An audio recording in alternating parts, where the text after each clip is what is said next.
বাঙালিদের খুব প্রিয় আইটেম ভাতের প্রথম পাতে। কি এত করতে চাইছো তুমি? শুক্তো। হ্যাঁ, শুক্তো করতে যা যা লাগে আমি যেভাবে করি। এত রকম জিনিসপত্র? হ্যাঁ, এত রকমই লাগে। তাও তো আমার আজকে সজনে ডাঁটাটা নেই।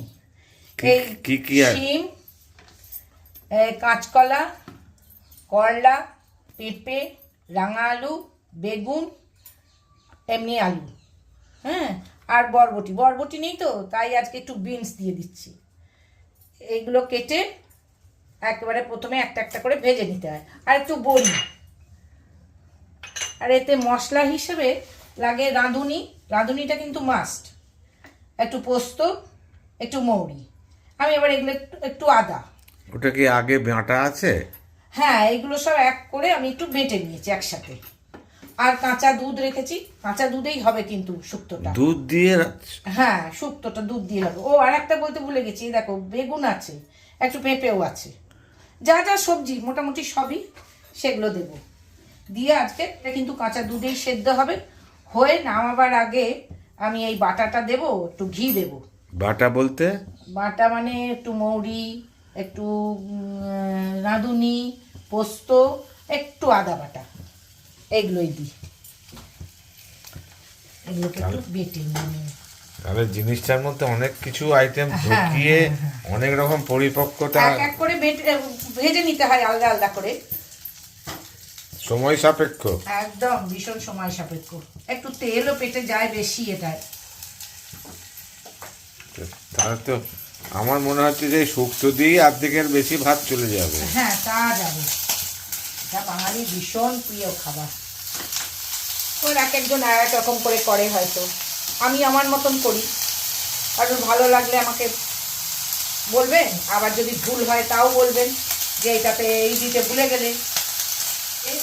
কাঁচা দুধ দিয়ে এটা সেদ্ধ হয়। এটা কিন্তু দুধেই হবে রান্নাটা।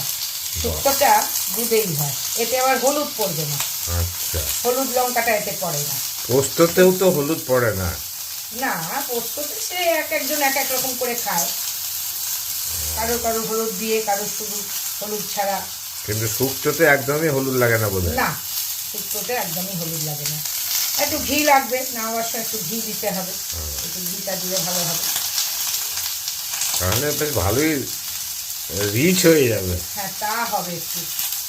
আমি যতটা পারি একটু কমেই করছি, কারণ এগুলো সব ছাঁকা তেলে আগে ভেজে নিলে। তো বাঙালির খাদ্য তো একটু রিচ, তেল ঘি না দিলে তো বাঙালির খাদ্যের টেস্টও আসে না। না, এটা বেশ ফুটছে তো। এবারে এতে আমি একটু করলা আর বড়িগুলো এখন দিয়ে দিলাম। আবার ভালো করে একটু সেদ্ধ হয়ে যাক, তখন আবার বাটা মশলাটা দেবো। কারণ আমি আবার ঢাকা দিয়ে দিই। হ্যাঁ,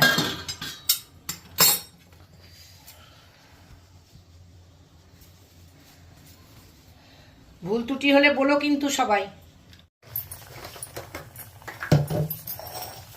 কতক্ষণ ধরে সেদ্ধ হচ্ছে? যতক্ষণ সবজিগুলো সেদ্ধ হয়ে গেলেই বুঝবে একটু টিপে টাপে যে সবজি সেদ্ধ হয়ে গেছে। 10 মিনিট? হ্যাঁ, ওই রকমই লাগবে।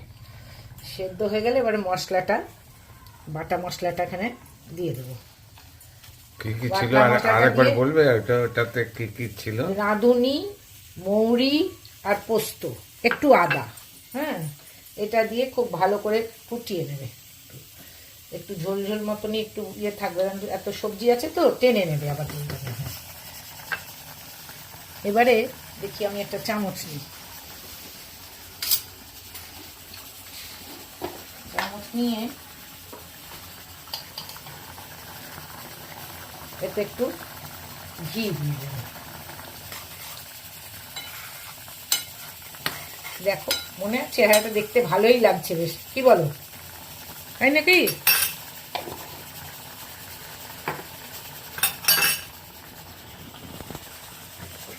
আবার একটু নাড়িয়ে নিয়ে, আর আমি একটা শেষকালে জিনিস দিই, সবাই দাও কিনা জানি না, আমার একটু ভাল লাগে দিতে।